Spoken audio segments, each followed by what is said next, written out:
What's up, everybody? We are back. You know what it is. We're back with the best. It's another episode of Paul's Best Podcast. And my guest today has a killer special out right now on YouTube called Bits and Pieces. Hilarious comedian. I've been watching this young dog come up in the New York scene for years now. North Carolina? Yes, sir. North Carolina's own Jourdain Fisher is on Paul's Best. Thanks for being here, man. Yo, appreciate you bringing me in, dog. Of course, man. Congrats on the special. Thanks, man. It's a big deal, man. People don't realize how much work. Yo, it's really work. It's really work because you dream about doing it for years, and then when you finally lock in a date to do it, you're just like, oh fuck. You're like, oh, this is happening. Yo, like the anxiety, but it kicks you into like real work mode. Yes. You know what I'm saying? Yes. Because as a New York comic, you know, like you're showcasing in the city and you can work on the same 15 over and over again. But then like when you start hitting the road and then you start locking in a point where it's like, okay, I can't really, you know, you still want to have fun on stage, but it's like, yo, focus on the jokes that you want to record. Yeah. And that's what I really learned doing the special is just like having like this full set list and then realizing like, okay, this can go. This can be saved for another thing. Yeah. And then you find the through line. Is this your first one? Yeah. You did an album. I did an album, but this is like my first official. This is your first special. Yeah. It is true, man. Like you get like, people don't realize it's like leading up to it. You do so much work leading up to it. Mm-hmm. I made one mistake because I'm working on my fourth now. Nice. But so I had three. And the third one was self-financed. The first one was Comedy Central. Mm-hmm. I'll Say This in 2018. Yeah. Then I did Nocturnal Admissions on Netflix, which is 22. Then I self-financed Reasonable Man, and I made one mistake with Reasonable Man, which I'll never make the mistake again. And I was at Cap City the night before, and I performed it, and the set was in Chicago. So what I did was I wanted to run it. And they got a great room called the Red Room. Yeah, I've been in the Red Room. Yep. The Red Room is Christina P. goes in there. A lot of people that live out in Austin, they like to go to the Red Room because the Red Room is like this 80-seat, intimate, but just a great little kill box where you can work on your shit. So my agent was like, you know, I got this Red Room thing. If you want to do, you could do like 3 in a row or 4 in a row, and then just go to Texas. Yeah. But I made the mistake of waking up and flying the day of my special, and I remember being in the hotel, and the only way I could get through it, I had to like close all the blinds and try to sleep like day of show. Wow. And dude, it was kind of a nightmare. That's rough. And I only got about 3 hours of like, I tried to sleep on the plane, so I was kind of. And then once I got the first one in the can, I kind of was like, the second one, I was already on, like, now I'm on fumes, but it's also adrenaline. And it ended up being great. But that's the one thing I learned is, for anybody listening to this, wake up where you're shooting it. Yeah, truly. And almost like, sometimes it's like, I kind of want to just not do stand-up at least like a day or two before. Like, I kind of want to release from it, just so like I'm just clear. And I'm not like so by the book, you know? Because like you get used to repeating it, and then just the light dies in your eyes, and people can see that on stage. They can, you know. They can, and I think everybody's got a different process. Like some people want to run the hell out of it, and then some people do like this is kind of other than pandemic. I'm on a long break right now because I'm a movie, right? Yeah. But it's kind of funny where like when you've been doing it this long, I've been doing it. How long you been doing it? 19 years, I guess. Okay, yeah. So I'm doing it like 25, 26 years, right? Once you do it this long, it's like. We get crazy mentally if we're not up, but we have it, right? After you do multiple decades, you can like, and pandemic showed us that. Like I was actually back on quicker than most people because I got like me, Michael Yo, and somebody like I got it like I was like patient zero. I got it when I didn't know if I was gonna die. Like you got it out the mud. You're like, all right, we're good. I was like online for PS5. You got the first edition holographic Charizard of COVID. Yeah. So I got it, and I didn't know what was gonna happen. But then once I got past it, these places that were open in a quarter capacity, 50% capacity, were able to go. So I went to Arizona after not being on stage for 5 months. They all had it. Yeah, they all had it. Yeah.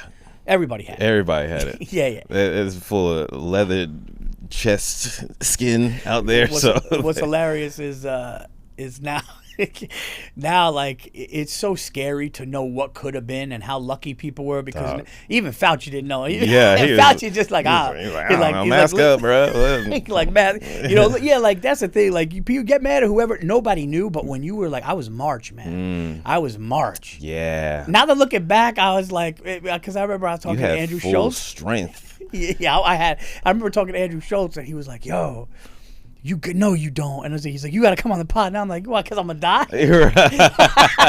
He was like, yo, we could get these numbers up. Yo, we got patient zero. Yo, come on the pod, dog. They just have you in a like sealed off glass case, and they're recording on the other side of it. Like the movie Outbreak. I'm in a suit. I'm just going, I'm looking forward to Arizona. Come and see me. They're watching you coughing. They're like, wow, you really got that thing, bro. No, so anyway, I got out there. And I went to Arizona after not being on stage for 5 months. Some people went over a year. Some people went a year. Yeah. But I was not on stage for 5 months. I was really nervous. I'm like, am I going to be able to do it? And to be honest, that show, the first show, it's like I didn't miss a beat. The second show, the second hour was when there was a little rust. But the first show, I was just like, oh, okay. But we've been doing this long enough where it's like people need to calm down. Our minds go nuts. Yeah. But it's not reality. Yeah. When you have that break, you're loose. You're not overthinking it when you go back from a long break, because you're kind of like, oh, like you're not so committed to the written on page joke. No. You know what I'm saying? No, now it allows you to kind of just find it, and it comes naturally, almost like you're remembering it too. And 100%. To them, it looks like you're being in the moment. Yes. You know, it seems like you're improvising and just like a person telling a story. Yeah. And so it doesn't feel rehearsed. Yeah. In a good way. 100%. And then look at it like this. I was thinking about this the other day. Chappelle took 10 years off. Yeah. But he kind of took 10 years off in his prime. He took 10 years off of stand-up. And was he in his 30s? Yeah. Like, so did he like stop from like 32 to, or like 35 I mean, yeah, to he was 40? like, yeah, he was just away. And like, I mean, just, I remember those days back when YouTube wasn't YouTube yet. And you'd see like Chappelle showed up in Washington Square Park with a speaker, you know? And it was like literally like a Bigfoot sighting. You know, like having like some people would just randomly upload a video of Chappelle doing like stand up in a dive bar or whatever, and it was just like you just clamoring for it because this dude left at the height. He left at the height and was gone for like 10 years, and I heard didn't do stand up for years, and is just like. But here's what's crazy: is he was 25 when Killing Him Softly came out, the same as Eddie Murphy. Yeah, Eddie was 21. Eddie Murphy was, I thought, 22 for Raw, right? 18 and 20. He was 21 for Delirious, and then I want to say he was 25 for Raw. Yeah. And then Eddie stopped. That's what's crazy about Eddie's career, bro, is that there are two legendary specials.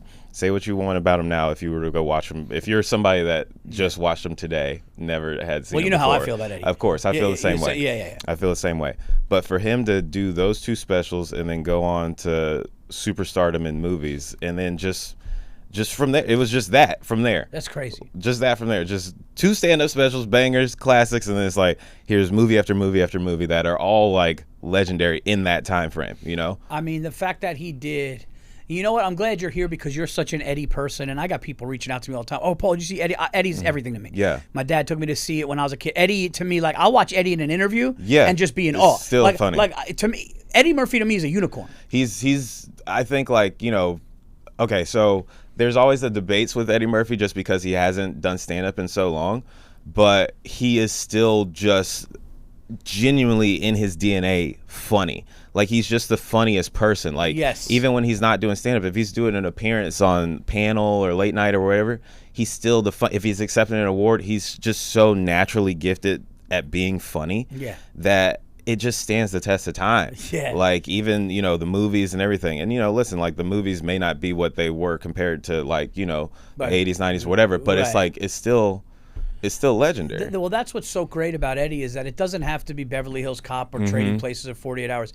It could be a bad movie, which he's admitted that he's done some bad movies. Of course, because when you do that many, you're gonna have some movies that stink. Yeah. But anything Eddie says, and you know what? See, Vlad Camano was a big Eddie fan. Yeah. And you know what? He was gonna come on here. He taking too long. And I got Jourdain here talking Eddie. Right. So we're talking Eddie. But Eddie Murphy to me is the most talented person of probably, if I'm really being serious, okay, and I mean this, Eddie Murphy to me is probably the most talented person of the last 40 years because, I mean, the guy did a song that has like 40 million views on YouTube. Yeah. And the guy could sing, the guy could dance, the guy could act. The guy's an award-winning actor. He's great. And then his stand-up, he was a kid. Yeah. And you know, when Eddie told a story of stand-up, like his drunk dad, like I remember, like it's hard to get an attention of a child. Yeah. Right? My dad took me to see Raw, so you're talking 1987. So I'm like 9 years old. Yeah. I'm 9 years old and I'm in the movie theater in Yonkers like this. Yeah. And this man captivated a 9-year-old. Yeah. I wasn't like, Dad, let's go get candy. Right, yeah. Daddy, take me out. Yeah, yeah. I was like watching this guy do his drunk dad. Yeah, yeah. And he brought me there. Yeah. Like I pictured the refrigerator when he said Lillian. Right. And that's how good of a one-man show it was. He's great. I saw Delirious at the same age, 9. Okay. Yeah, Delirious was my first stand-up special. I remember I was in the car with my dad, 93 Caprice Classic. We're driving around. That's a dope-ass car. Yeah, the cop car, bro. Black with a baby blue pinstripe. Those were fast too, right? Right. I mean, they did okay. But we're riding around Raleigh, North Carolina, and my dad's talking to me about stand-up and stuff and movie, comedy, and all that. And he's like, have you ever seen Eddie Murphy Delirious? And I was like, I'm 9. And he's like, what about Richard Pryor live in concert? I was like, again, 9. I don't know. I haven't seen these. Whatever I've seen has been on Nickelodeon, ABC, whatever you've allowed me to see. That's what I've seen. Right. And we're in the car. I remember he like literally took the exit. We went straight to Blockbuster, walked right in, picked up Eddie Murphy Delirious and Richard Pryor live in concert, went right home and watched both back to back. And those were my first 2 stand-up specials that I ever saw. But it left a mark. It left a huge mark. But I remember like laughing the joke about Eddie and Charlie being in the bathtub together, and you know, and then a big brown shark came at the G.I. Joe. Oh, you talk about farting with the bubbles. Yeah. And like Charlie took a shit in the tub and all that kind of stuff. And then Eddie screams. He's like, and he like hit his head on the soap dish and cut his up. And he goes, and then my mother walked in there, see me blood gushing out of my eye. G.I. Joe stuck up my ass, and like just the slight beat he takes before he says G.I. Joe stuck up my ass and then landing that punchline broke me up as a child. Wow. And I remember like literally falling off the couch, like crying, laughing. Like me and my dad were both on the floor. I remember like clutching the carpet, like gripping for air, like trying not to like die from laughing. That's amazing. And then like from there, I just became a stand-up nerd. I just started watching stand-up all the time because stand-up was actually available back then, and it wasn't so saturated that it was fucking dog shit, you know, now like that how it is some ways. And also, like you're talking about captivating your attention, it wasn't in 1-minute increments. It was half-hour specials. It was hour specials. It was even if it was a late-night appearance, which is 5, or a premium blend, which might be 10 to 15. Like, you're watching these all the time. This was back when Comedy Central showed stand-up all the time. This is when HBO specials were special because there were only 4 or 5 of them a year. And if you saw a comic, you're like, oh, this person must be important.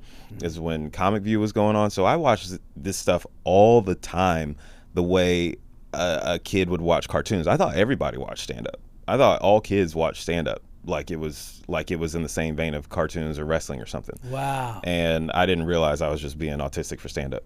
You know? Yeah, well, you know what? It's kind of funny that it's like it's not a coincidence of like my dad took me to see Rodney Danger. Believe it or not, and I still to this day don't know how I was allowed in, but I was.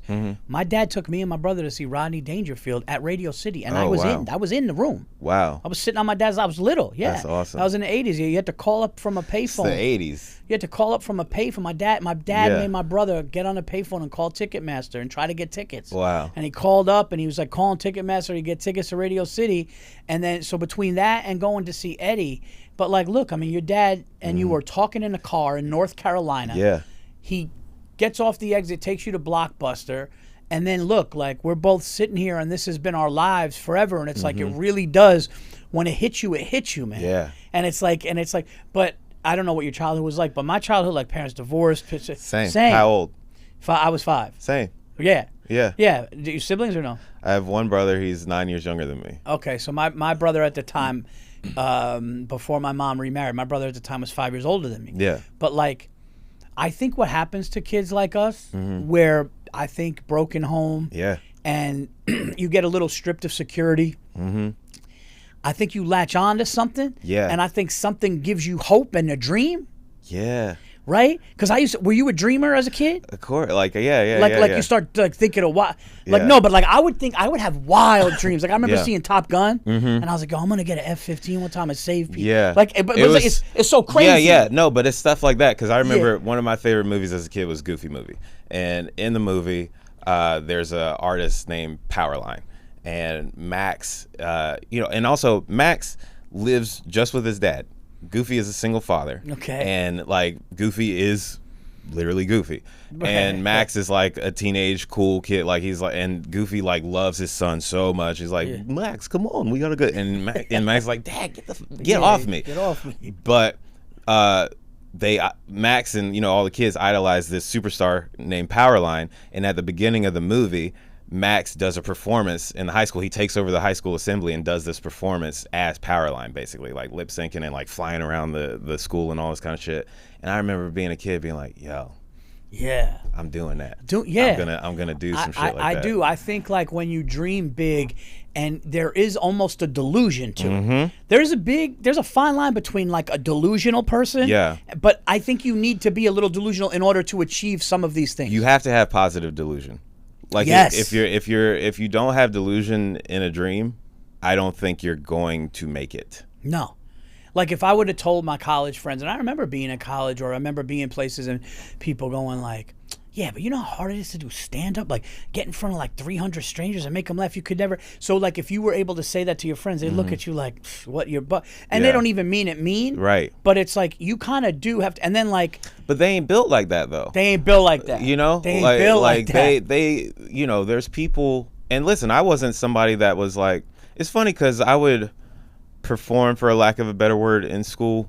Like whether it's on the bus, like making people laugh, or like I remember being a child, like in class and be like asking the teacher, like, yo, can we get all the kids like in a circle? And then like I get in the center and then you come over here and then like you be a matador and I'll be the bull and this and like put on like a show. Yeah. Like I remember doing that, but I wasn't like this, like I was shy. I was still a shy kind of kid. Yeah. But like most people aren't looking to be in the spotlight. It's just like Seinfeld's joke about like, the number one fear is public speaking.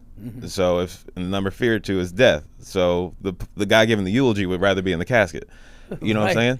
So right. If you're telling people you want to do stand up, and also most people aren't funny.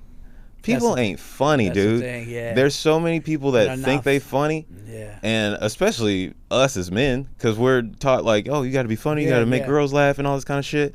And then the amount of girls that women that I'm friends with, and they go on dates, and especially women in comedy that I know that go on dates, and then they're talking to a guy, and the guy's like, oh, you're a stand-up? Oh, I always thought I could do stand-up. I'm a funny guy. It's like, then do it, pussy. Yeah. Do it. Yo, my buddy at work is funny. It's like, and I always tell people this, and I know you'll agree with this, Jourdain. Being funny and being a good comedian are two different things. Yeah. It's two different worlds.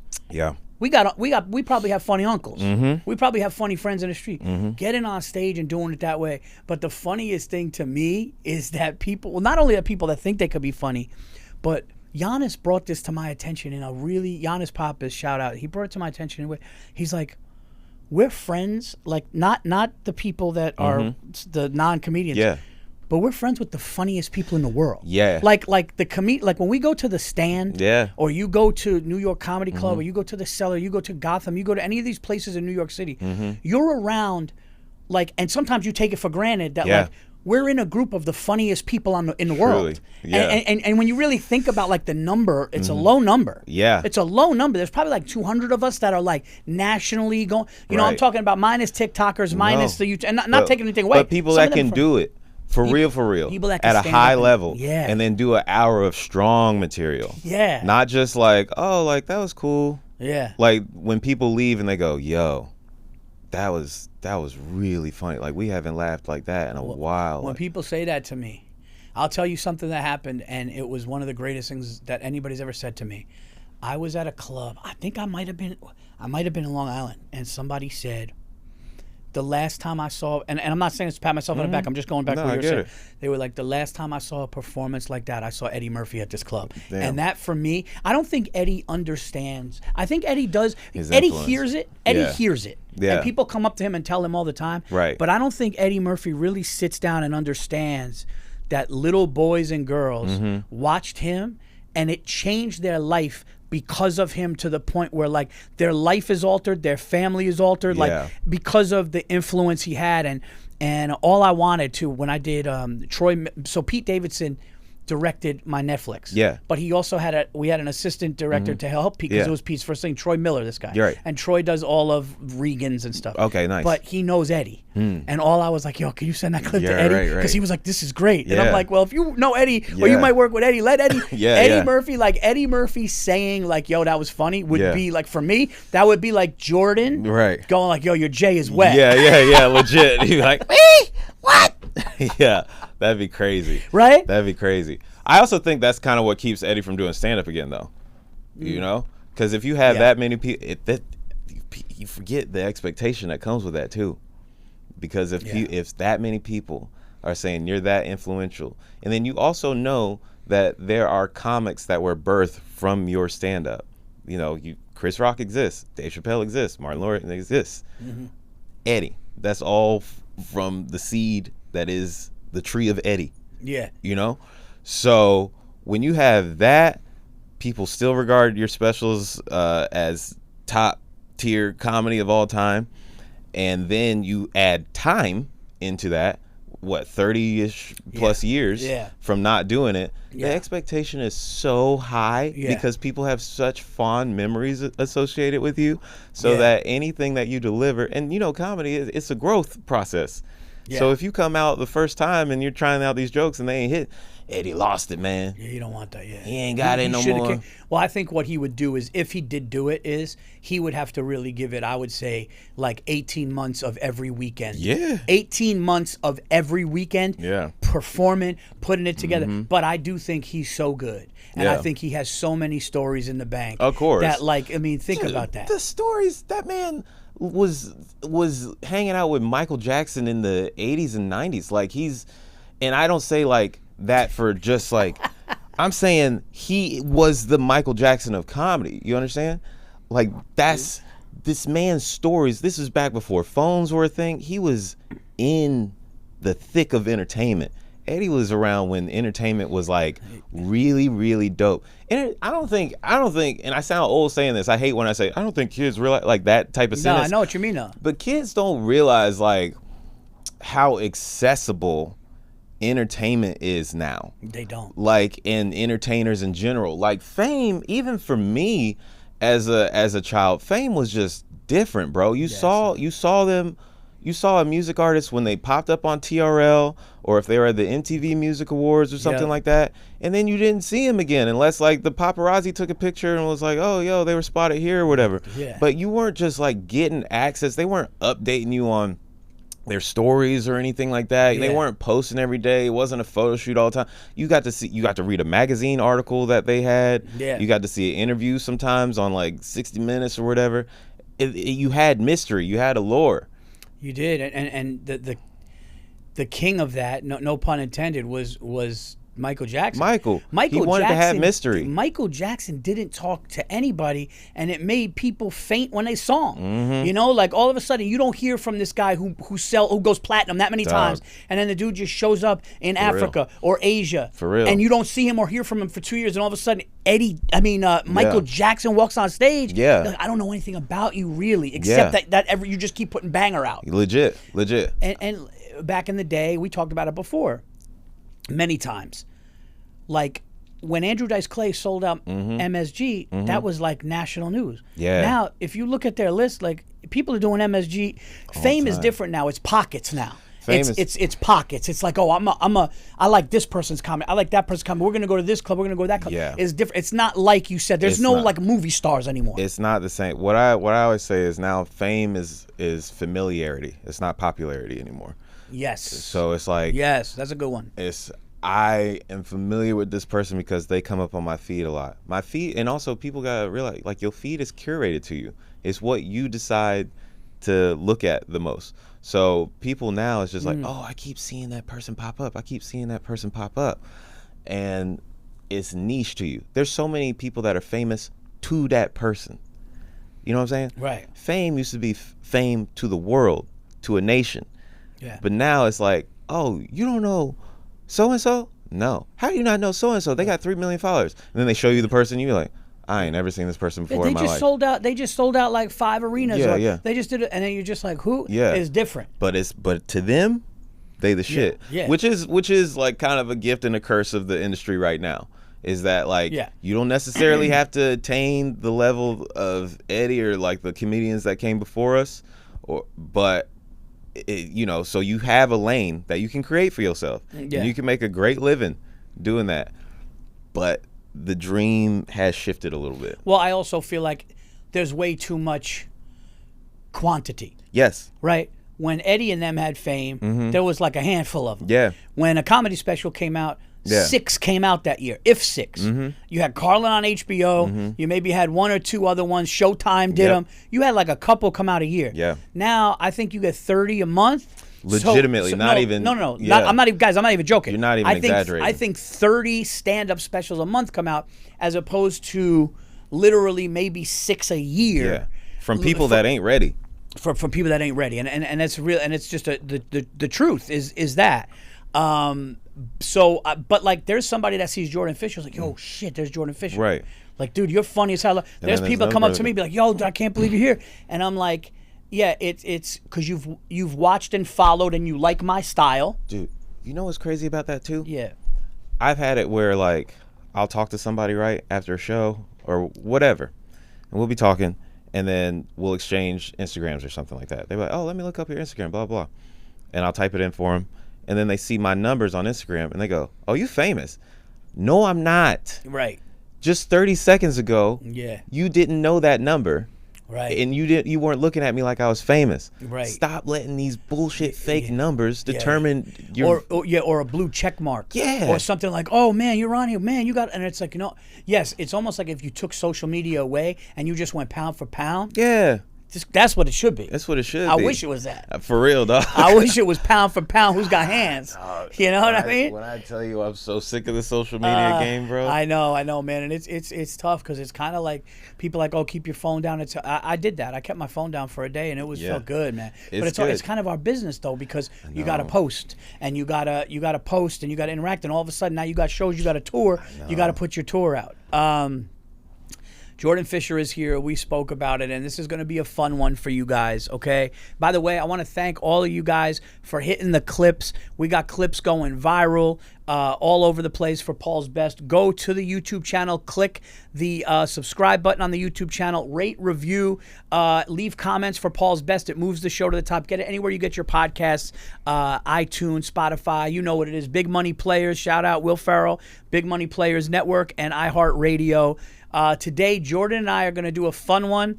I know I've done movies before. Me and Feidelberg from Barstool did movies.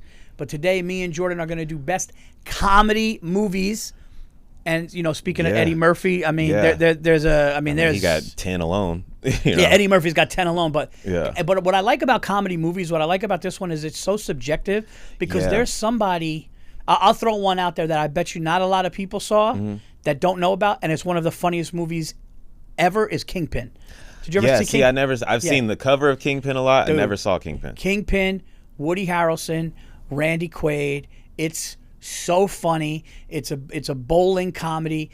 I would say that Bill Murray's performance in this movie, many people have said he could have won an Oscar. Wow. He plays the greatest scumbag.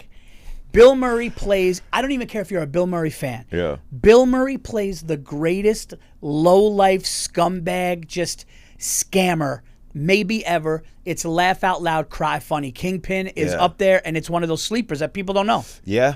Damn, that's a good one. I'm going to have to check that out. What would you say is your number one comedy of all time? Just really tough. There's two that just come to mind always. Because I like silly shit. Because also, too, it doesn't even have to be... That's what's so funny about that question now that I think about it, because it's like you can rank it, but also it's like, what's the one? It's not even like it has to be your top favorite, but it's like every time you watch it, you're like, man, it's just comforts me. Like I just I can watch it every time and laugh. So I have two. Mm-hmm. It's Naked Gun. Okay. And it's Airplane. Because that yeah, literal the parody movies, that literal, just ridiculous. I think a joke every 30 seconds. Yeah, that's the other thing. It's a joke every 30 seconds. Yeah, you know, like just little certain things where like they say it with a deadpan. Yeah, like when she's like, "Oh, I haven't felt this." Because she was like ready to throw. She's like, I haven't felt this bad since that last Ronald Reagan film. But just like, but then the next thing. Yeah. You know, then the next thing. Yeah. And then. I speak jive. Yeah. Or like the little girl, like he goes, would you like coffee? And he goes, I like it black, just like my men. When she was like 8. You know what I mean? Like, so just like it's one of those feel good. You could sit there, you could have a drink, smoke a joint, just watch it, cry laughing. So I would say Naked Gun and then Airplanes are super silly. But then of course, like if you want to talk about, I don't know if you want to call it a serious comedy, but like Beverly Hills Cop is fantastic. Yeah, Axel Foley is great action comedy. Great action comedy. Yeah, and Axel Foley just being that smart because he also. You know what Axel Foley was kind of like? I know this is a weird comparison, but he's kind of like Bugs Bunny, where he will manipulate the person. He'll manipulate you. He'll outsmart you. Yeah. You'll think he's doing like when he went in the warehouse. He's like starting with this one right here. Yeah. Things like that. He just was smarter. He was a great comparison, right? Dude. He was smarter. He was ahead. Right? Like he was silly, but like he was just like. But I love in the hotel, the Beverly Palm. Yeah. And he goes, I'm sorry. He goes, it's Rolling Stones, Axel Foley. He goes, that's what it is. Yeah. And then he goes, I'm sorry, we don't have that. He goes, don't you think I know what's happening here, sir? Yeah, herpes simplex teen. Yeah. What's your favorite? Like, what's your favorite? One that I can always watch is Wedding Crashers. It's just one of those. Wedding Crashers is one of those when Wedding Crashers is on. Mm-hmm.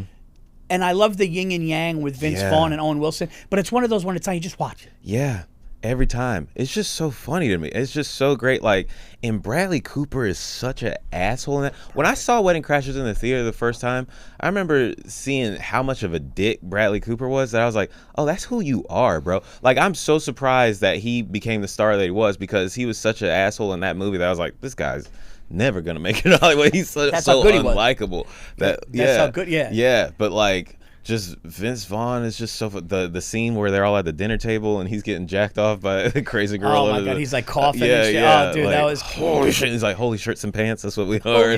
Yeah. And then like Dr. Quinn, Medicine Woman, and everything. She's what like, about when call me cat. What about the gay kid gets in bed with him? He's like, let's play tummy sticks. He goes, I don't want to play tummy sticks. I don't want to clean the closet. And then Christopher Walken comes in. He's like, Todd screams in his sleep. It's just like he's like tied up. He's like, He goes, I'll be in my room doing gay stuff. Doing painting. Well, you know what's really funny? The white homo thing. Yeah. The wife when she wanted to cheat on walking with. That's what I'm saying. Like, and then she's like, call me cat. Pervert. Yeah. And he goes, what? Yeah, feel them. He's like, what? She's like, feel them. And he's like, actually, they're really good shape. And she's like, that's what you got a problem because some hot old chick wants you to motorboat her wants you to have some real problems. Get jacked off under the table. Jackass. He's like, how are they? Did you motorboat them? They built for speeder companies. Yeah. You motorboat? You old sailor, you. Sailor, yeah. That movie's great. Speaking of, let's stay on this lane.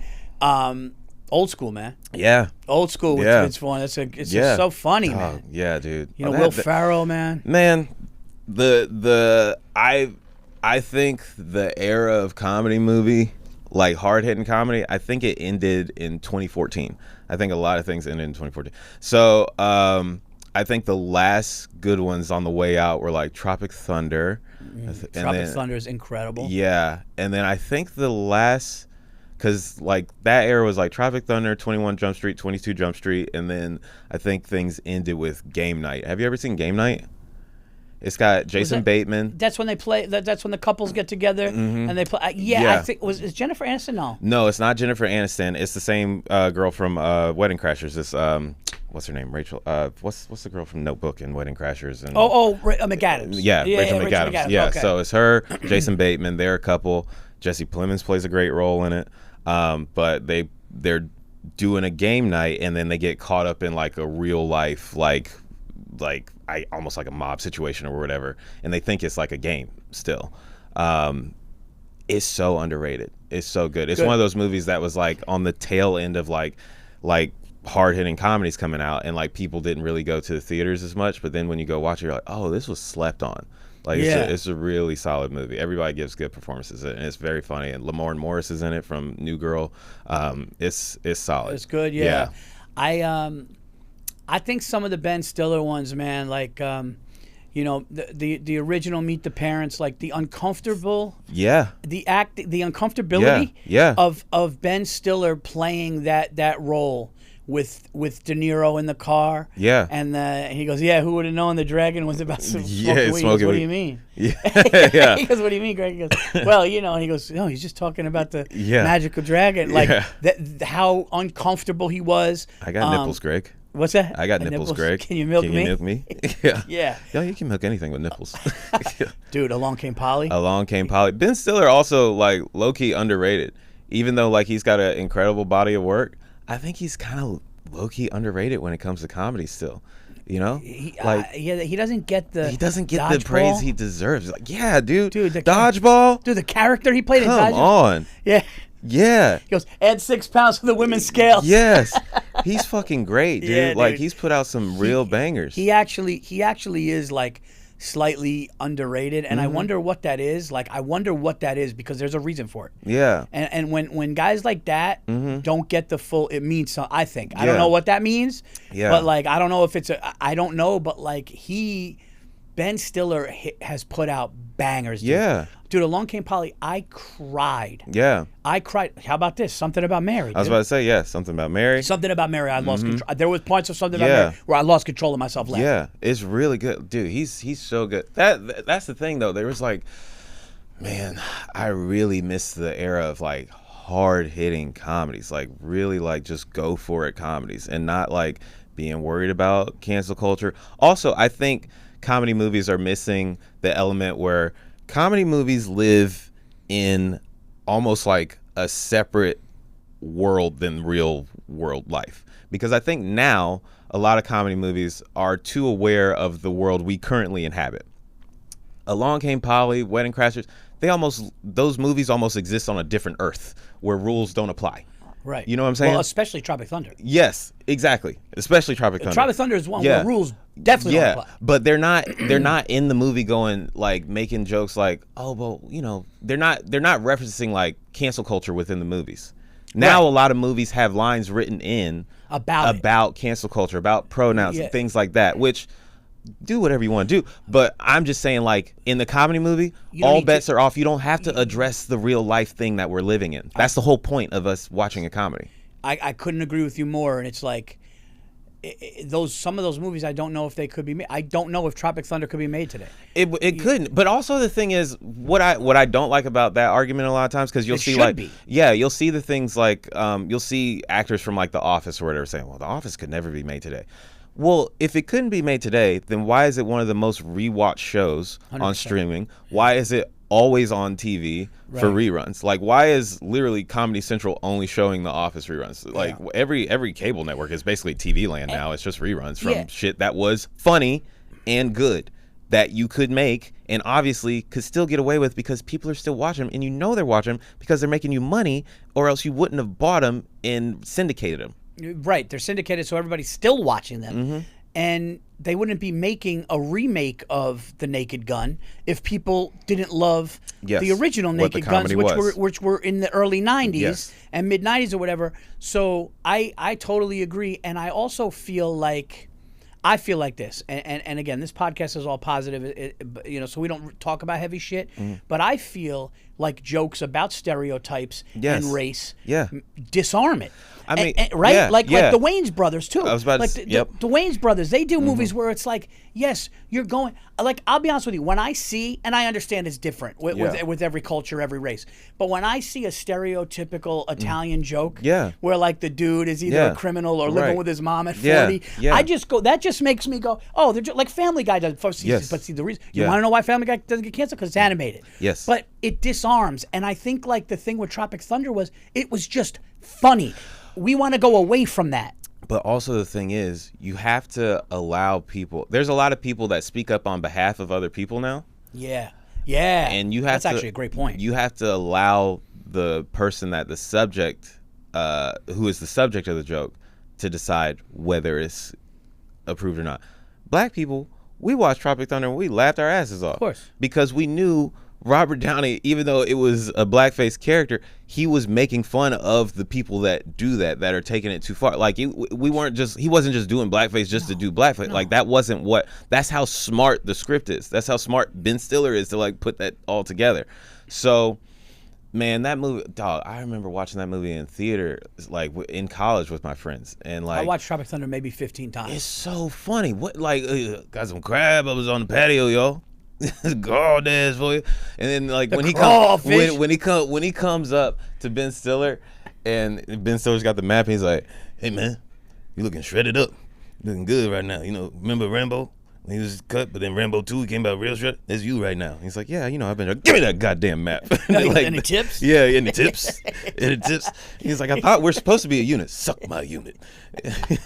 He's like, "You people are ridiculous." "What do you mean, you people?" Then Brandon T. Jackson, "What do you mean, you people?" Oh, dude, he was great in it too. Everybody's great. Everybody's great in that movie. Like even the fucking fake previews in the movie are incredible. Oh my god! When you watch that movie in theaters for the first time, you're like, "What's happening?" Because you just are caught off guard. Scorcher forward. Yeah, dude. Scorcher forward. Like because once that happens, you're like, "Oh, you're tuned into the joke." But like when it starts off with Tobey Maguire and Robert Downey doing like the gay priest movie or whatever, you're like, "What movie is that?" And then like, dog. That movie is so it will stand the test of time. It's so good. That era. The 2000s had a real run. What year was Tropic Thunder? Tropic Thunder was probably, I'll figure it out right here. like 20, I'm going to guess 20. Tropic Thunder was released in 2008. 8? Wow. Damn. I was 18. Damn, that was freshman year of high school. Yeah, dog. That movie's great. 18 years ago. 18 years, 18 dude? Years. And great makeup in the movie, too, because I remember watching it and like realizing it was Tom Cruise. I was like the first person in the theater to realize it was Tom Cruise. Les Grossman? Yes. And I remember telling my friend, I tapped my friend next to me, I go, "That's Tom Cruise." He's like, "What?" I go, "That's Tom Cruise." And then like he took a deep look and he's like, "Yo," and then like passed it down the line and he was like, "Yo, that's Tom Cruise." And like everybody was like, "That's fucking Tom Cruise." Like, what the hell? You know they were gonna make a Les Grossman movie. Really? They were, yeah. And do you know that Tom Cruise said that he's only doing the role? He said, he goes, "I want big hands." He goes, "I want big hands." Yeah. He goes, "I want fat knuckles and I want to dance to that song." Yeah. Which is hysterical. It's so funny. It feels like. Have you seen the trailer for? He's doing a movie called Digger. No. It feels almost Les Grossman-like. Oh, okay. Because he's kind of... Is it a comedy? I don't know what it's going to be. But it just feels like, because he's playing, like he doesn't look like Tom Cruise. He's a little kind of charactered up a little bit. And it's like, yo, good for him. Like, have fun. But dog, like the early aughts, like we had a really good run from like, of course, the 80s, 90s, but like the 2000s up until, like I say, 2014, that was a great era of movies, because even the ones that weren't like big hits, like a Superbad, which I love Superbad, which I always love. Superbad's one I could keep watching. Superbad was perfect timing for me because that was my senior year of high school. Like that movie is literally the perfect senior year of high school movie. It's perfect. That's everything we're going through. Jonah Hill crushed that. Crushed it. Everybody crushed it. Michael Cera crushed it. Emma Stone crushed it. Everybody. Emma Stone, also a great movie. Easy A. Did not see. Dude, watch that movie. It's so well written. There's so many like sly jokes in there, and Stanley Tucci is very funny in it. Like it's got so much heart. Like it's just like a great like high school movie. We don't have those high school movies anymore. You know? Yeah. Well, you hit it with. I was a little older. I'm a little older than you. Mm-hmm. Are you in your 40s yet or no? No, not yet. Okay. Yeah, 36. So I'm like a generation ahead of you. So like, Superbad to me was incredible, but that's the last one where I was like, still felt like I could like now. Yeah, they haven't really done too many like high school comedies. They need them. They do need them because every kid goes through that. Every adolescent has these things happen. You know, my son is going to be a senior. My little girl's going to be a freshman. Yeah. And like that's important. Those movies are important. They're important. They need them. You need those Ferris Bueller's, those 16 Candles. You know, the Animal Houses. You need those type. You need the school days, like the Dazed and Confused, all that kind of shit. You need those movies for teenagers. Yes. Speaking of school, did you see Back to School? I never saw Back to School with Rodney. That is so, because that's kind of it's obviously the next step up because it's college. Yeah. But like him having his son go to college, he gets divorced and he's like, you know what, I'm going to do it with you. Yeah. And they're literally on a campus. They shot it. I watched the thing. Yeah. I think they shot it on the campus of the University of Wisconsin. Oh, wow. But dude, it is just like a 60 or 70-year-old, Rodney Dangerfield in class. Yeah. Sam Kinison is one of the professors who loses his mind. But it's just one of those movies where you're just like, dude, it's just like a feel-good, super funny movie. Yeah. And then you can't forget Tommy Boy. Yeah, Tommy Boy. Dog, we haven't even gotten into like the black comedies.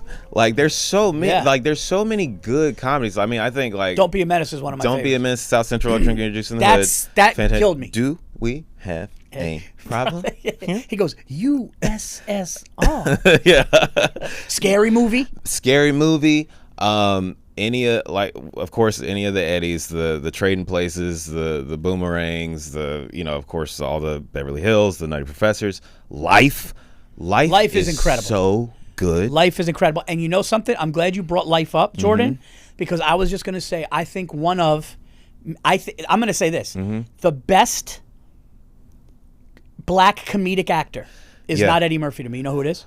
Who do you think it is? I think it's Martin Lawrence. I was going to say, yeah. I think it's Martin Lawrence. Martin's great. I think, and I don't mean even. I'm not even talking to categorize black or white. I'm just saying if you, because everybody's like Eddie is the. Listen, Eddie for me is the all time. Yeah. Dude, I heard directors talk about Martin. Yeah. And directors go, we just let him go.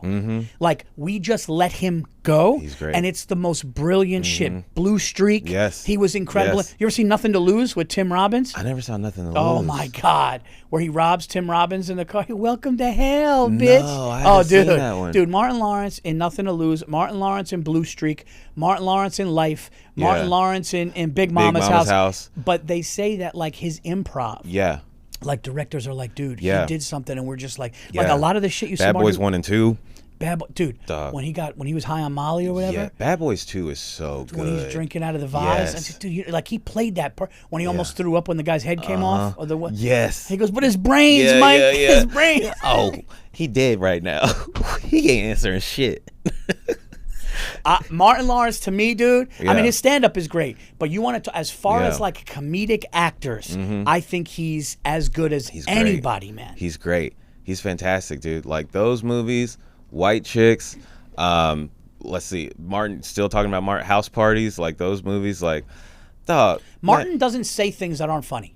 Right. Nothing Martin Lawrence says is not funny. Yeah. Right? You're right. There's nothing bland. Yeah. There's nothing that's just a straight flat line. Yeah. Martin Lawrence, just everything that comes out of his mouth has an attitude is great. He was one of those. I used to watch You So Crazy all the time. That special, like his first HBO special, I used to watch that one a lot. You ever see Black Knight? Yeah. Yes. Dude, we forgot about Black Knight. Yes. Black Knight? Yeah. He goes, oh man, what's up? When he wanted an intro? Yes, dude. Yeah, we have fire. Yeah, dude. That he goes, you got to go to IKEA and get you something. He goes, why don't you have them government come and see how you're living? Right, yeah. Dog, God, dude, yes. Black Knight. Man, that's the thing, and we didn't even touch even the family comedies. Like you look at like Jim Carrey's run. Oh my God. Robin Williams' run. Oh my God. Dog, like Jim Carrey, Ace Ventura. As a child, I used to like just talk with my ass like Ace Ventura all the time. Like, excuse me, do you happen to have a mint? I used to do that like in public to the point where my mom was like, you got to stop doing that. Like, you got to stop doing that. I remember. So my stepdad. I got a white stepdad, right? So one of the first times that he was, this was back when him and my mom were still dating. And this is the first time that he was like left alone with me, basically, like for the night to like babysit or whatever. My mom was out of town for work. So I go take a shower. I'm like, 6 years old. I go take a shower. And then my granddad comes to the house just to check on us or whatever. My stepdad opens the door. My granddad's down at the bottom of the steps. I come out of the shower, booty ass naked as a 6-year-old, bend over and start talking with my ass like, oh shit, like Ace Ventura. I'm like, grandfather, welcome to our home. And my granddad just looks at it, and then my stepdad is looking like, oh fuck, like, cause he's not married to my mom yet. So now it's just this 6-year-old child talking with his ass. Yeah, like what the hell is happening? He's like, Jourdain, you need to go ahead and go to your room, put your pajamas on, and go to bed. I need to talk to you. Yeah. I need to talk to your mother's boyfriend. Yeah, exactly. That's hilarious. Yeah. No, but it influenced a lot of people. And the thing about Ace Ventura is everybody talks about how bad the script was in Hollywood. People were saying, I heard people were like, this script is going to like ruin him. Yeah. But he made it his own. He was so silly and goofy. Mm-hmm. He took that script and goes, okay, I'm going to be so off the wall nuts. Yeah. And they made another one. Yeah. Yeah. But Jim Carrey, what was the other one? Liar. Liar was Dumb great. and Dumber. Oh my God, did we forget? Dumb and Dumber is in my top 5. I think. We got no food. We got no jobs. Our pets' heads are falling off. Dog. He goes, all right, just calm down. No, dude, Dumb and Dumber is. How did we forget that? Dumb and Dumber, I would say, is in my top 5. Dumb and Dumber. So I would say Airplane, Naked Gun, Dumb and Dumber, and then all these other ones. I do. One of the first times I really cried laughing was Something About Mary Killed Me. Yeah, dude. It's a real shame is that like, I mean, listen, like it's the industry is always going to change or whatever, like, all that kind of shit. But like, I hate that like comedians, like they're not like putting comedians into positions to do like the leading man family comedy anymore. No. Like, because a Liar is like that. A Mrs. Doubtfire is like that. Like, some of those later on Eddie movies or whatever. Like, you're missing that. Really made comedy stars outside of just like having like a straight like very funny comedy. Like, you're missing the family comedies that like everybody could go to. Yeah. And like they were still hard hitting funny, and like the kids liked them, but like the adults like really liked them too. Like, because it doesn't have to be like overly cheesy. Because not a lot of those weren't like necessarily overly cheesy back in the day. No. Like even like a family comedy like Home Alone. That kid is fucking people up. I loved Home Alone. Like I saw Home Alone in a packed movie theater, and my favorite part was when the pizza delivery guy was running out because he still heard shots. Yeah. That like I remember being like, this is brilliant. Home Alone's brilliant. I mean, I know. You ever see like the Family Guy thing? What would really happen? Yeah, they just shoot him in the head and he falls down the stairs. Yeah. But like. No, like Home Alone is brilliant. John Hughes movies, man. John Hughes movies are like really because there's heart in them. You're missing those Ferris Buellers and all that kind of stuff. The Uncle Bucks, like you need. Dude, because there was like who I would say my comparison to John Hughes would be earlier Judd Apatow. Mm-hmm. Because they're Judd Apatow like had knocked up. 40-Year-Old Virgin, bro. 40-Year-Old Virgin knocked up. We forgot about 40-Year-Old Virgin. 40-Year-Old Virgin knocked up. There's like I remember they asked Adam Sandler. We didn't even talk about Adam Sandler. We didn't even talk about Adam Sandler. Because Adam Sandler did a whole other like. Whoa. But they asked Adam Sandler. They were like, "What?" Those are family comedy too. Like Mr. Deeds is like a good family comedy. Yeah. Big Daddy is a good family comedy. Yes. Yeah. They asked Adam Sandler, like, what is it about Judd Apatow movies? Because I guess it was when they were on the red carpet doing funny people. Yes. And he said, like, Judd Apatow movies are funny, but there's this really deeper, heartfelt thing. John Hughes is the same way. But I actually do think that Sandler movies have that a little bit. They have it. There's almost like a sad... There is, but Sandler has a true sincerity about him. Happy Gilmore? Yeah, Happy Gilmore. Like, but all those movies, yeah, you're right. It's like there's a Happy Gilmore. He's playing golf to save his grandmother's house. Yeah. Like that's the crux of the movie. Is like, yo, like this is silly, but like I'm trying to save my grandma's life, who I care about. Like I got to put her in a home. That in real life, that's a messed up situation. 100%. But that's what gives the movie heart. Yep. Same thing with like Big Daddy. It's like, yo, I didn't know I had this kid. Like, what's going on? Like, and I'm trying to like I'm just a playboy and just kind of a loser. And like now I got to take care of this kid, and it's making me grow up. Scuba Steve, that scene where it's like, yo, like I want to show this kid I really care. I'll put on a whole scuba outfit for him. That's really touching. Like he's teaching him history. Even when he's bathing him, he's teaching him history. I love when his dad goes, "Don't spend your money on stupid shit, sonny." You just see him walking through New York City with a surfboard. Yeah. But yeah, like then he falls in love with this kid and he realizes like he's got to grow up. It's heartfelt. Like a lot of people, older people would be like, I don't get the Adam Sandler thing, like my dad's generation. Right. And I'm going, he has something. Yes. Adam Sandler has something that you just feel good about. Sincerity, bro. There's a sincerity, there's a vulnerability. There's something about Adam Sandler movies when you watch, you're just like, you root for him. Yeah. But like everything he says is kind of like, and he's got that heartfelt, because I think that, and not to get heavy, but life is sad. It can be sad. Yeah. So a comedy that shows the humor in it, but also the realness. Like you said, he's trying to save his grandmother's house because she's in a home. So he's going to do goofy shit, but there's a real serious thing going on, which I love. Yeah. Yeah. Same thing with Mrs. Doubtfire. This dude's going through a divorce. And he's like, no, I will find any way to be with my kids. I'll dress up as an old woman. And it's hilarious. Great physical comedy. Yeah. You know, Robin Williams we ain't even talking Jumanji. Great comedy. Jumanji, yeah. Yeah. David Alan Grier is killing it in that movie. What's going on with comedies now? Like the last ones, I'm trying to think of like ones that are. Listen, there's been funny movies. There's been funny movies. You feel like writing's getting lazy? I don't know if like the writing's getting lazy. I think a lot of people are scared to take chances in comedy. I think it's that thing we were talking about before, like just the being too self-aware of the world that we're in. Because people just used to let things fly. Like you go back and watch some comedies, it's like, yo, that's a crazy thing to say. Like those are crazy jokes in there. Hangover. One of the first lines when they pull up in the car, Bradley Cooper paging Dr. F-bomb. Oh yeah, yeah. You know, yeah, and I'm not saying you have to do that, but it's like you just let things fly. But see, the thing about that is that friends said that. Yes. Like that. Yes.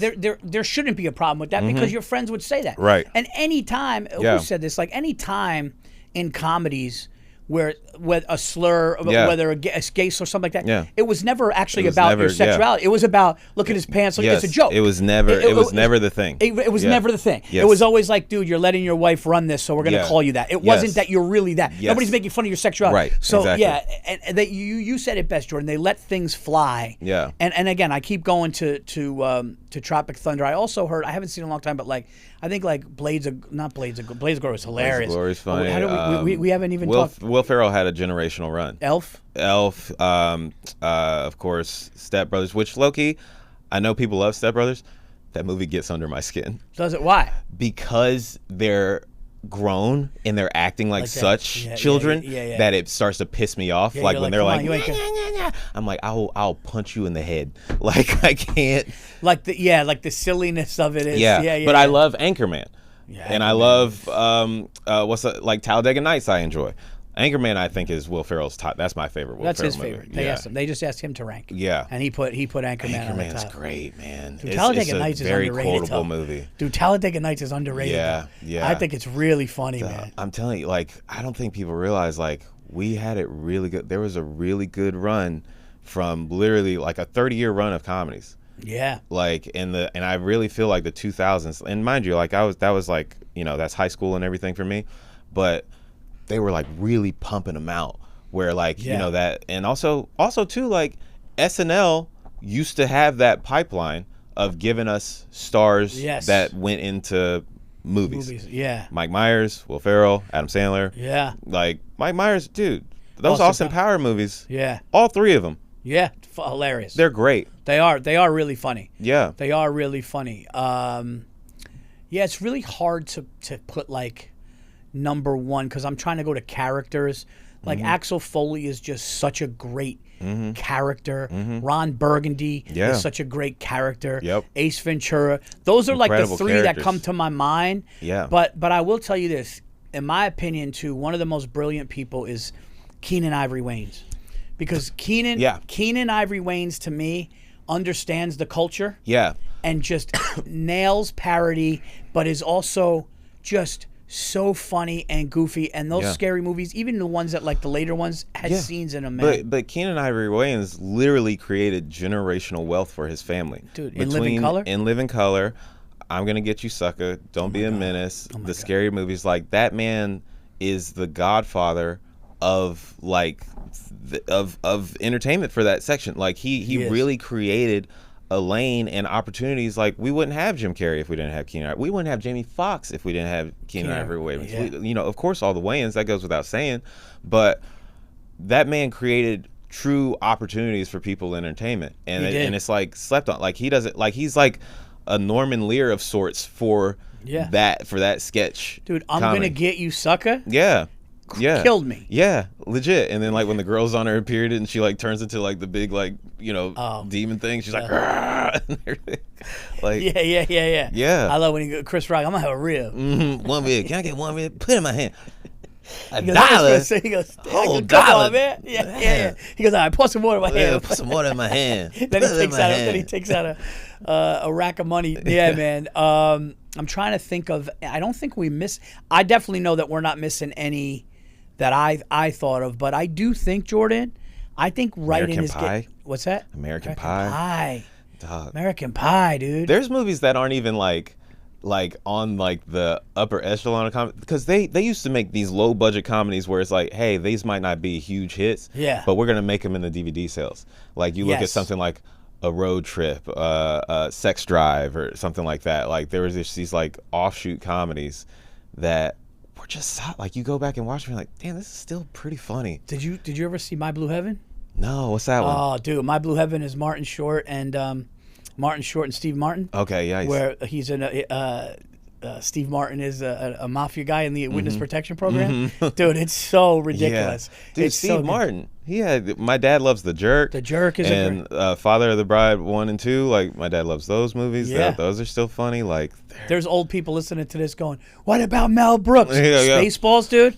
All of it, the History of the Earth, like Robin Young Hood, Frankenstein, Young Frankenstein, Robin Hood Men in Tights, Blazing Saddles, dude, the Richard Pryor movies, Hear No Evil, See No Evil. Dude, that is, by the way, that's one of my favorites. So good. I love when she goes, what is that? I used to watch that movie all the time. She goes, they're about to kill him. They're about to kill Richard Pryor. Yeah. And the pretty brunette. She goes, you got any last requests? Yeah. And he goes, is the fuck out of the question? Yeah. Dude, that. And then even when he gets pissed, he's like, what are you, deaf? He goes, yes, Wally, I'm fucking deaf. It's just like, oh.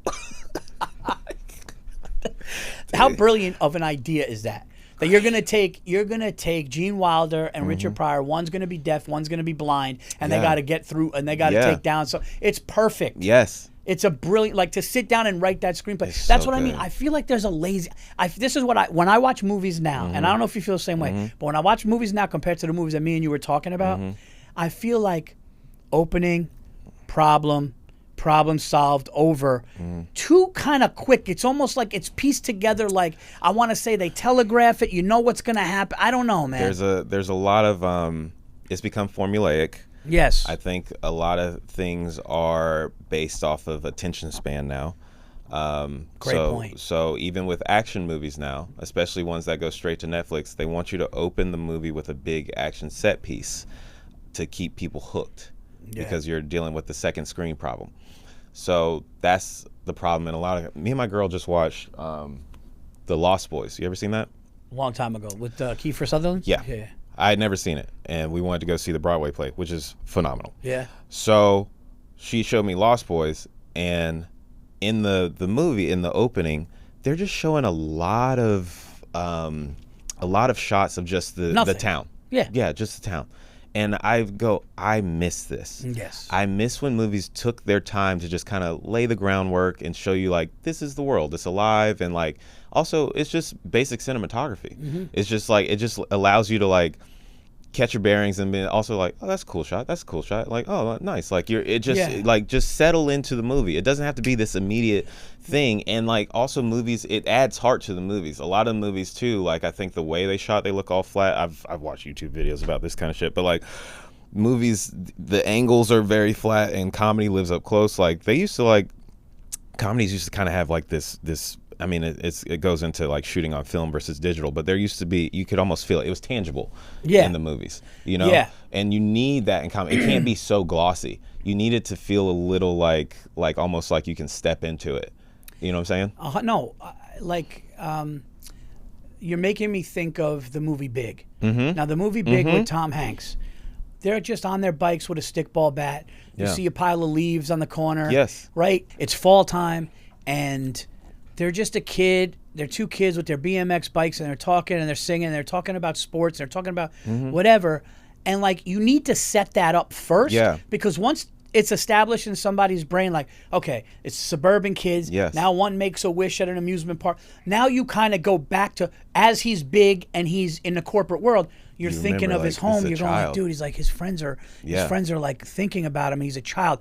Those things. You're right. Now it's just open up huge. Yeah. Because that's why these minute clips. It's a minute clips, dude. Our brains are fucking. Yeah. Another movie I think about with that example is The Sandlot.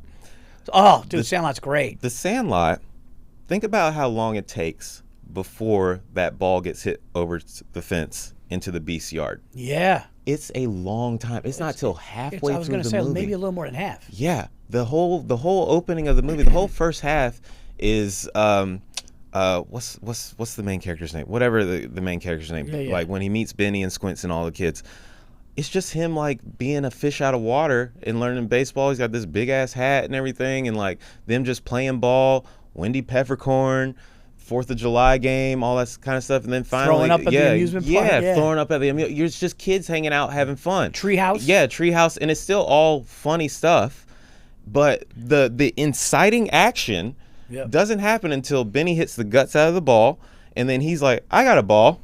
And he just goes, grabs the Babe Ruth signed ball and hits it over. That's 45 minutes into the movie. Then the whole back half of the movie is them trying to get the ball, which is even more comedy because they keep coming up with all these ridiculous solutions. Yeah. And it's like, but you built a relationship with all the kids. Yep. It's not just like, oh, they hit this ball. If they had hit the ball over the field, over that fence in the first 15 minutes, you wouldn't care. Right. They don't have a friendship. Right. You know? Right, but now there's a bond. Yes. Yeah. Yes, and it's like, yo, I'm willing to die for you because we've all been playing ball. Like, I'm willing to go face this gorilla dog because you're my boy. Yeah, the unity is like, we're doing this together. You needed all of those things to happen in order to see that camaraderie. It's a great movie. Yes. It's a great movie. But, like, notice how we're not talking about, like, any present day. Like, I can't remember the last time I walked out of a movie theater going, that's one of the funniest movies. You need we're missing slice of life comedy. That's what it is. We're missing, like the reality of like life. Yeah, it's just like literally like, oh, like this is grounded. It's just slice of life. Like it's not saying anything too major. It's not saying anything too big. It's just like, this is a situation these people got themselves in. It feels you're missing the comfort in comedy. Those movies are comforting. Yes. You know what I'm saying? And I think the comfort is why. Adam Sandler movies stick so much, because I don't even think Adam Sandler movies, they are funny, but I don't think it's about that. I think the funny is just a byproduct of the characters, but I think it's deeper. Yes, yeah, you feel good watching it on top of being like, yo, that was hilarious. But like, it has a rewatchability. A lot of these things don't have a rewatchability anymore because they're formulaic, and it's just like, okay, well, this is what's supposed to happen now, and then this is what's supposed to happen here. The jokes feel almost AI generated in a way. Yeah. It's like it doesn't feel like, you know what was funny? It was a later movie. Other Guys is pretty funny. Other Guys is great. Dude, I watched Other Guys is great. I watched I had never seen Bring It On. And my girl showed me Bring It On, and that's a classic movie. What is that, like 2002? Yeah, probably. It might have been earlier. Yeah. Is that Gabrielle Union? Gabrielle Union, and then Kirsten Dunst. There's a scene in Bring It On, like she's got this little brother, and like it's just a throwaway scene. Kirsten Dunst is in the kitchen or whatever, and she's dealing with something, and her brother's like being a pest, and he's like, hey, no, I gotta tell you something. She's like, what? And he literally just like jumps up on the counter and like farts in her face real quick and runs off. And that's such just like a little brother. It's a real life thing. It made me laugh so hard because especially after watching comedies now, and then you're watching that for the first, like, you forgot it could just be. It's refreshing. Yeah, you forgot it could just be a throwaway silly joke like that that catches you off guard. Well, and I feel like ideas like Coming to America. Coming to America, the idea of a guy going to Queens to get a queen is so. Think about how funny that is. Think about how funny that is. That like he's like, where are we gonna go? And he's like in Africa as like the top, and he's like, let's go to Queens, and they end up in like Astoria, Queen, or wherever they are. Dude, and he finds his queen. It's brilliant. It's so good. It's just a lot of the comedies now are kind of doing just rehashing formulas. But like we had original formulas. There were original ideas back then. Of course, you had movies that fit. Like this is a high school movie. This is a family movie. Whatever. But like a lot of things are just like trying to basically like do the same thing. Like, you know, like you look at what was the movie with Jonah Hill and old girl, and then it was an Eddie movie, but it was basically like Guess Who, but it was too heavy-handed. Yes, you know, I know exactly what you're talking about. I know exactly what you're talking about. I think Sam J was in that. Yeah. With Jonah Hill, they played like a podcast. Yeah. I saw that. And I was just like, yeah, I just feel like I want to feel life. I want to feel real life. I want to feel like, you know what? We are going to eat breakfast in the morning together and talk, and funny stuff is going to come up before we get out of the house. Yeah. Friday. Yes. They're scrambling in the kitchen before the day. Yes. Right? Everything. And then they go and have the day. But it's kind of important to see that. Yeah. It's kind of important to see the dog catching dad go out and be sarcastic. You need to see the world. You need to see that. And it doesn't necessarily, like, it can be a hang. You can let it breathe. That's the thing. It's like they're not letting it breathe as much as it used to. Like, you have to have those moments where it's like, oh, this is just a funny scene. It doesn't necessarily, some scenes don't necessarily move the plot along. Right. But they're there and they're funny. Right. And, you know, and I think it's very important that comedies get, I don't know, I think a lot of it too is the way it's shot. I think shooting like everything ultra crispy 4K and all that, it loses this like this grit to it that you 100%. Need, that makes the world feel real. My man, I couldn't agree more. This ultra like real 4K feel. Yeah. It doesn't for me it doesn't feel like it's sterilized. It doesn't feel spectacular. Yeah. It doesn't feel like I'm watching something. Yeah. It feels like I'm like in something. It's weird. It feels sterilized. Like you go back and watch some of those shots from like the early 2000s, like it, you know, because literally the world we live in now is like everything's so streamlined, efficient, you know, minimalistic and all that kind of stuff. But go watch those older movies. There's color, there's vibrancy, there's life to it. Like there's imperfections. There's, you know, the shots are angled in a nice way where everybody's not just like flat and like directly on the screen. Like it uses like creative lighting, and like that really draws you in, and like the house feels like lived in. Like if you're watching it, you know, like a Friday, that house feels lived in. Like you can tell, like you're in the hood. Like you look at American Pie, it's like, oh, that house like Jim's room feels lived in. Like it's not like so overly curated. It's like, oh yeah, like it just has a tangent. It doesn't look like props. It looks like that's his bedroom. Yeah, and I think that's like where the comfort element is missing. I really do think, like, I don't know if the solution is literally going back and shooting on like 35 millimeter film or whatever, or just like adding film grain in the post edit. But I do think like adding that touch really gives something extra to a comedy film. Like it just makes it feel at home. You need that. Like you need that grit on there to say like, oh yeah, like this.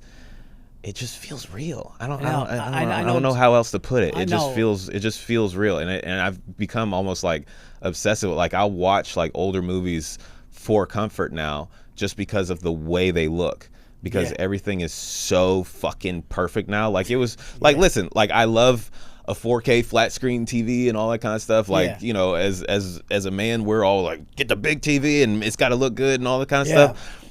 But when it comes to that, you do need some kind of grit to it to allow it to like hit the heart. I feel like I couldn't agree more. I think 100%. I don't need it to be so super net.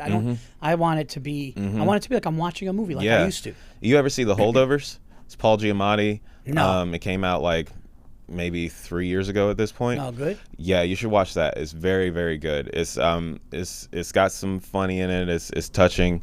And it's shot in a way that has like, it feels 70s. It has like white transitions and all that kind of stuff. Like, oh, cool. You should really watch that movie. We can't talk about comedy movies without talking about National Lampoon's Vacation and Christmas Vacation. Yes, those two were killed. Yeah, of course. Yeah, those two are. Yeah. I mean, Randy Quaid as cousin Eddie. Yeah, and you know, and Chevy Chase. You know, I know people say he's a difficult guy, whatever. But man. Yeah, I mean, we've all heard that. But those two movies. National Lampoon's Vacation and Christmas Vacation are. I know he did like Fletch and some other movies. Yeah. But you know, so I don't want to discredit any of that. But those two to me are just the National Lampoon's. The National Lampoon's is crazy. Yeah. Jourdain Fisher, man, thank you so much. I could do this. I mean, but I think we actually nailed a lot of them. We did. Like they start coming back, and you're like, whoa, like because you forget there's so many pockets and eras of them. There's so many different but there's definitely ones that like people need to check out that are really, really good. Kingpin is one of them. Nothing to Lose is another. I'm gonna watch Kingpin. Yeah, no, Kingpin is, dude. Yeah. Kingpin is like the character Bill Murray, and Kingpin is, it's wild. I mean, I need to watch Kingpin and what's that other one? Working something. Which one? The one with who's. Damn, I'm blanking on his name right now. He's he's got that voice, the comedian. No, not Cat Williams. Cat Williams. White guy that used to host. They always talked about OJ on SNL. Norm. Norm. What was Norm's movie? Dirty Work. Dirty Work. I need to watch Dirty Work. Yeah. I hear Dirty Work get brought up a lot, so I need to watch Dirty Work. Yes. Plug your stuff, buddy. Yo, watch my special on YouTube. It's called Bits and Pieces. You can find me online, Jourdain Fisher, Jourdain Fisher. I'm touring. Just go on my Instagram or my website, and it's got all the tour dates. Please come see me. Please watch the special. Appreciate you. Yeah, check out Jourdain, guys. So funny, and he's been putting the work in. I've seen him doing it in the city for a very, very long time. Guys, if you want to see me on the road, I'm going to be in Boston, Massachusetts on September 10th at Laugh Boston. That is a Thursday night. We are also going to Janesville, Wisconsin, October 9th and 10th.